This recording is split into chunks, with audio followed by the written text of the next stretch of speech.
अस्सलाम वालेकुम। एक से दो में आपको खुशामदीद कहते हैं। आज के प्रोग्राम में हम एक अहम सवाल उठाएंगे और ये पाकिस्तान की मईशत के बारे में ये सवाल है कि क्या इस माली साल में पाकिस्तान की मईशत को ज़्यादा मुश्किलात का सामना करना पड़ेगा और ज़्यादा चैलेंजेस का सामना करना पड़ेगा पिछले 3 सालों से या नहीं। इसके अलावा भी इससे बहुत से रिलेटेड सवालात हैं कि क्या इस साल पाकिस्तान में जो महंगाई की शरह है उसमें कुछ हम कमी देख सकते हैं, क्या इस माली साल में गुर्बत और बेरोज़गारी में कुछ कमी नज़र आ सकती है, और क्या वो सरकारी इदारे जो नुकसान कर रहे हैं बहुत ज़्यादा 300 अरब रुपए का बोझ डाल रहे हैं हुकूमत के बजट पे, उनमें कोई बेहतरी देखी जा सकती है नहीं। इसके अलावा तवानाई के बहरान के हवाले से भी हम बात करेंगे। हम खुशामदीद कहते हैं डॉक्टर हफीज़ पाशा को, जो साबिक वज़ीर ख़जाना रह चुके हैं पाकिस्तान के। डॉक्टर साहब बहुत शुक्रिया प्रोग्राम में खुशामदीद आपको। जी अस्सलाम वालेकुम। वालेकुम सलाम। डॉक्टर साहब पहला सवाल हम यही उठा रहे हैं और आपसे मैं पूछना चाह रहा हूँ कि आप क्या समझते हैं ये जो नया माली साल शुरू हुआ है और जिसके तकरीबन 2.5 माह मुकम्मल हो चुके हैं, क्या ये माली साल पिछले 3 साल के मुकाबले में एक ज़्यादा मुश्किल माली साल होगा अगर पाकिस्तानी मईशत के हवाले से बात की जाए, और ज़्यादा चैलेंजिंग होगा?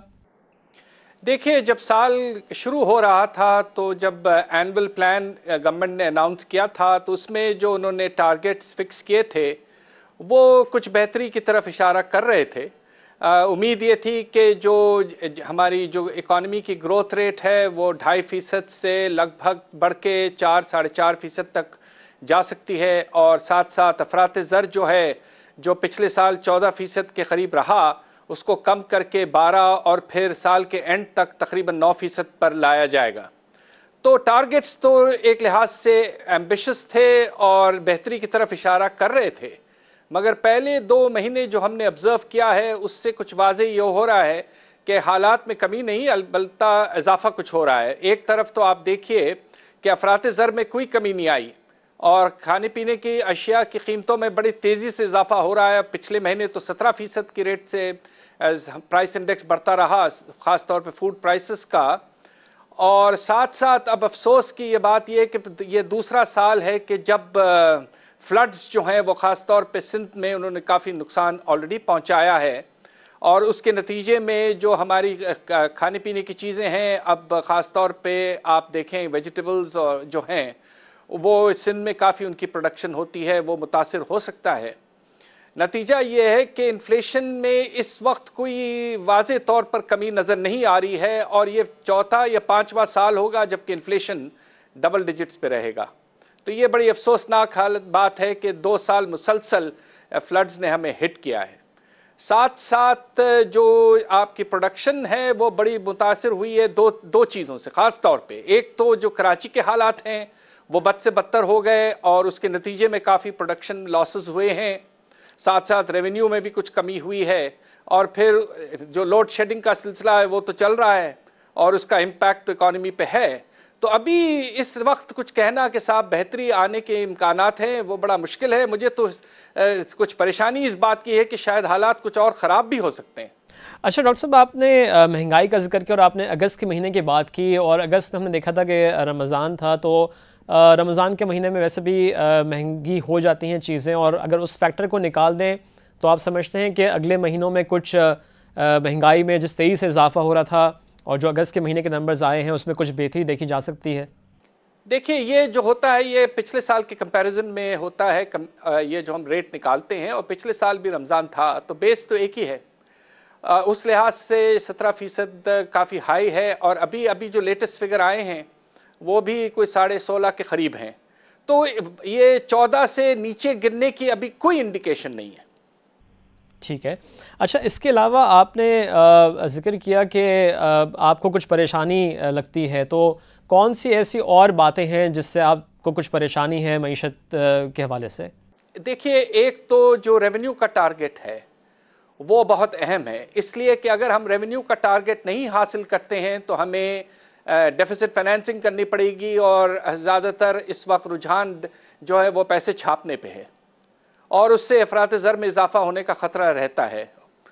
और इस वक्त पोजीशन ये है कि जो पिछले साल का टारगेट था वो आपको तो पता होगा कि वो हम हासिल नहीं कर पाए, हालांकि हमने पहले कहा था कि हमने कर लिया है, फिर बाद में उसको डाउनवर्ड रिवाइज किया।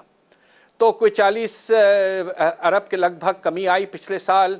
इस साल का टारगेट एनीवे बहुत एम्बिशियस था, और पहले 2 महीने की जो इंडिकेशन है उससे ये लगता है कि ये टारगेट हासिल करना बहुत मुश्किल होगा। लिहाजा कमी अगर उसमें आई तो फिर प्रेशर पड़ेगा डेफिसिट फाइनेंसिंग पर और उसका अफरात ज़र पे ज़रूर इम्पैक्ट होता है। तो एक परेशान कुन एरिया जो है वो है आपके रेवेन्यूज़ में ग्रोथ उस वक्त आएगी जब इकॉनमी में ग्रोथ हो। अगर कराची, जिससे हमें बहुत बड़ा हिस्सा मिलता है रेवेन्यू का, अगर कराची अफेक्टेड रहे तो फिर revenues naturally will be affected. एक तरफ इस चीज़ की परेशानी है, दूसरी तरफ अब ग्लोबल इकॉनमी जो है वो कुछ लगता है कि जिसे कहते हैं ना कि रफ्तार जो है ग्लोबल इकॉनमी का वो कुछ कम होते हुए नज़र आ रहा है। आपने देखा पिछले दिनों अमेरिका में क्या हुआ, यूरोप में ज़बरदस्त किस्म के फिस्कल प्रॉब्लम्स हैं, सस्टेनेबिलिटी ऑफ डेट का इशू है, जापान में ग्रोथ नहीं हो रही है।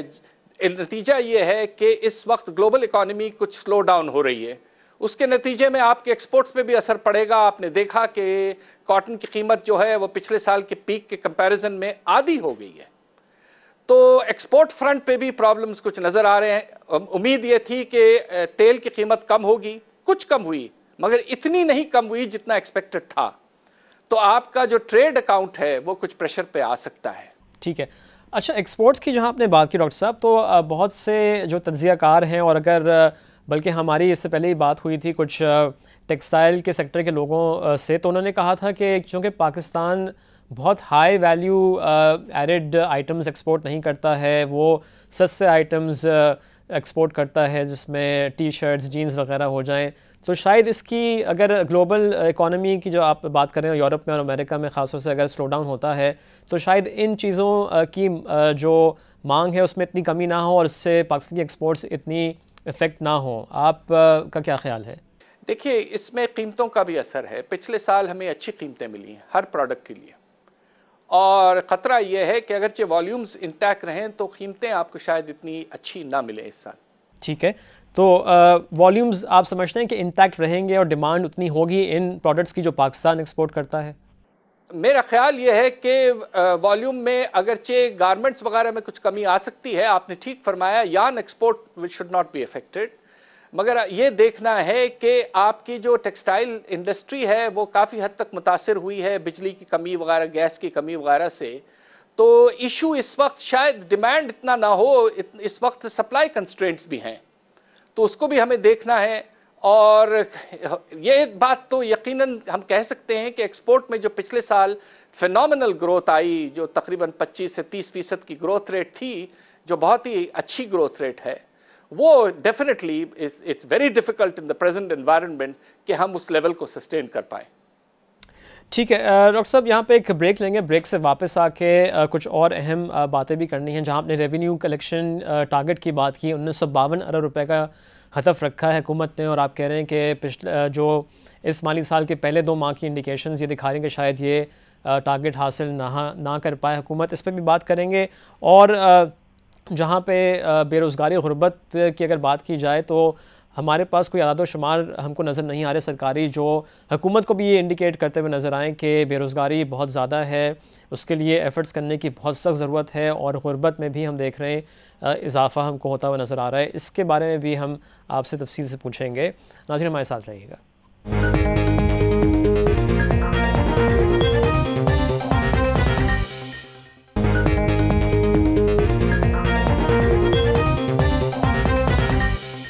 प्रोग्राम में दोबारा खुश आमदीद। हम डॉक्टर हफीज़ पाशा से बात कर रहे हैं, पाकिस्तान के साबिक़ वज़ीर ख़ज़ाना, और पाकिस्तान की मईशत पे हम तज्ज़िया कर रहे हैं। डॉक्टर साहब, आपने ब्रेक पे जाने से पहले कहा था कि जो टैक्स कलेक्शन का हदफ हुकूमत ने इस माली साल में रखा है 1952 अरब रुपए का, वो आप समझते हैं कि हासिल करना मुश्किल होगा।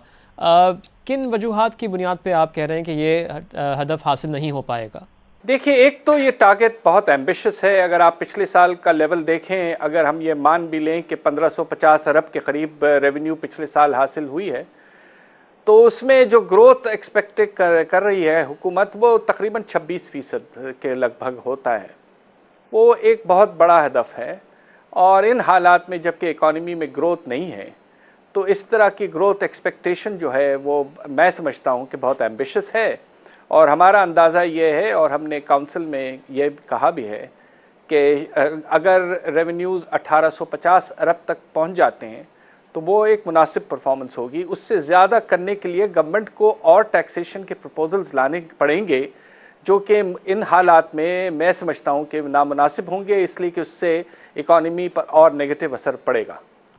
अच्छा, और डॉक्टर साहब, जैसे कि आप भी जानते हैं कि बजट में जिन टैक्सेशन मेजर्स का जो जो अनाउंस भी किया गया है, और हमको मालूम है कि इस माली साल में तो काफ़ी हद तक टैक्सेस में कमी की गई, सेल्स टैक्स की शरह को भी कम किया गया है, इसके अलावा स्पेशल एक्साइज ड्यूटी ख़त्म कर दी गई है, तो उसका तो इम्पैक्ट बल्कि हमने इससे पहले ही बात की है कि वो नेगेटिव है। और हुकूमत इस साल काफ़ी इन्हिसार कर रही है, बल्कि FBR इस साल बहुत इन्हिसार कर रहा है कि जो ऐसे लोग हैं जो टैक्स नेट से बाहर हैं उनको टैक्स नेट में लाया जाएगा। और यहाँ भी उन्होंने कहा है कि 7 लाख अफराद को आइडेंटिफाई किया गया, बल्कि इससे भी ज़्यादा को आइडेंटिफाई किया गया। 7 लाख को तो पहले 3 माह में नोटिस जो हैं इशू किए जाएंगे। तो ये जो तरीक़ाकार है, आप समझते हैं कि इसके नताइज अच्छे निकलेंगे और जो हुकूमत ने इस ज़रिए से टैक्स कलेक्शन का हदफ रखा हुआ है अपने जहन में, वो हासिल कर लेंगे? देखिए, डायरेक्ट टैक्सेस की तरफ जाना और टैक्स इवेजन को कम करने की कोशिश जो है, ये एक मुनासिब स्ट्रैटेजी और डायरेक्शन तो है। मगर ये कहना कि साहब आप जो इस वक्त जो नॉन फाइलर्स हैं या अंडर फाइलर्स हैं उनसे आप बहुत बड़ा रेवेन्यू हासिल कर लेंगे, वो प्रीमेच्योर है। हमें ये देखना पड़ेगा कि वाकई कितनी रेवेन्यू इससे हासिल होती है। अलबत्ता इसकी ज़रूरत थी, हमें टैक्स बेस को ब्रॉडन करना है और नए टैक्स पेयर्स को टैक्स नेट में लाना है। अब कंसेशंस की जो बात हुई है कि आपने इस साल स्पेशल एक्साइज ड्यूटी को एलिमिनेट कर दिया और सेल्स टैक्स का जो रेट है उसको आपने कम किया, वो आपने इसलिए किया कि आप चाहते थे कि कुछ इंडस्ट्रियल रिवाइवल हो। अब आपको सोचना पड़ेगा कि किस चीज़ की ज़्यादा अहमियत है, रेवेन्यूज़ की, यानी कि उससे अफरात ज़र पे कंट्रोल करना, इसलिए कि अगर रेवेन्यूज़ हासिल नहीं हुए तो आपको पैसा प्रिंट करना पड़ेगा, या आपको रिवाइवल की तरफ जाना चाहते हैं। ये एक ट्रेड ऑफ है और इस पे गवर्नमेंट को अब सोच विचार करना पड़ेगा कि उनके लिए कौन सी चीज़ की प्रायोरिटी ज़्यादा है। अच्छा डॉक्टर साहब, थोड़ा सा हम आते हैं बेरोज़गारी और गुर्बत की तरफ। एक तो मसला ये भी है कि पाकिस्तान में अब तक सरकारी ऐसे आदाद-ओ-शुमार अवेलेबल नहीं है जिससे पता चल सके कि बेरोज़गारी की शरह कितनी है पाकिस्तान में, गुर्बत की शरह कितनी है। गुर्बत का सर्वे भी हमको मालूम है कि होना था, वो अभी नहीं हुआ है। तो जैसे कि दूसरे ममालिक हैं जहाँ पे ये नंबर्स आते हैं, फिर हुकूमत उसको फोकस करके उस पर काम करती है कि बेरोज़गारी को ख़त्म किया जाए, कम किया जाए और गुर्बत में कमी लाई जाए। तो आप क्या समझते हैं, क्या इस माली साल में गुर्बत में कुछ कमी हो सकती है, बेरोज़गारी में कुछ कमी हो सकती है पाकिस्तान में?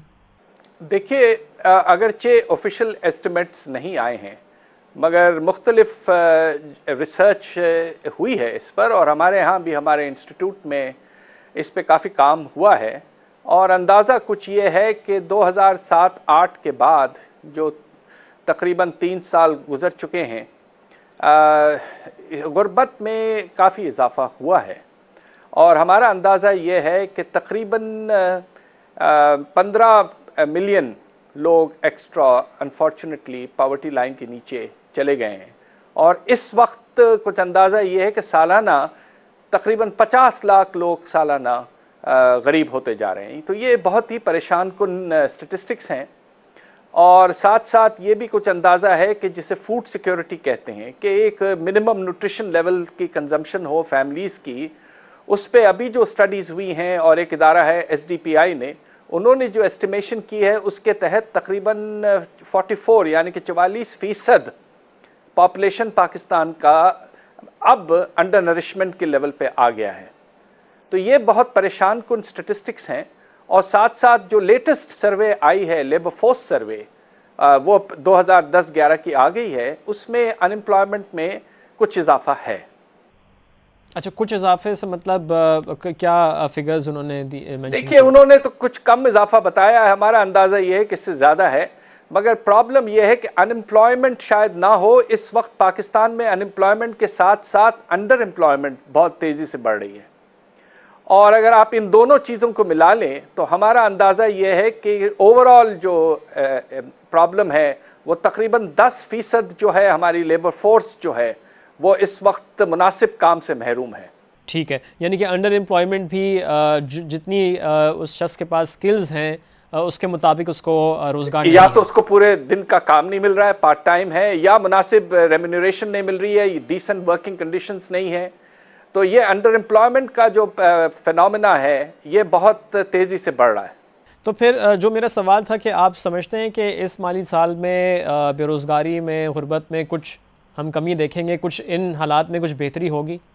मुझे अफसोस से कहना पड़ता है कि जो ट्रेंड्स हैं इस वक्त, उससे अगर ग्रोथ रेट आपकी 2 या 3% तक ही रहती है, और अब आपने देख लिया कि कराची का इम्पैक्ट है, आपके फ्लड्स जो सिंध में है उसका भी कुछ इम्पैक्ट होगा, साथ साथ लोड शेडिंग का इम्पैक्ट कल चल रहा है, तो इस साल भी शायद 2 या 3% तक ग्रोथ हो और इन्फ्लेशन रेट में अभी तक कोई वाज़े तौर पर कमी आई नहीं है। ये 2 बड़े क्रिटिकल फैक्टर्स हैं जो पॉवर्टी को डिटरमिन करते हैं, और लिहाजा मेरा ख्याल ये कि वही जो ट्रेंड था कि तकरीबन 50 लोग सालाना पॉवर्टी में जा रहे हैं, 50 लाख सॉरी, वो बहुत ही अनफॉर्चुनेट ट्रेंड है।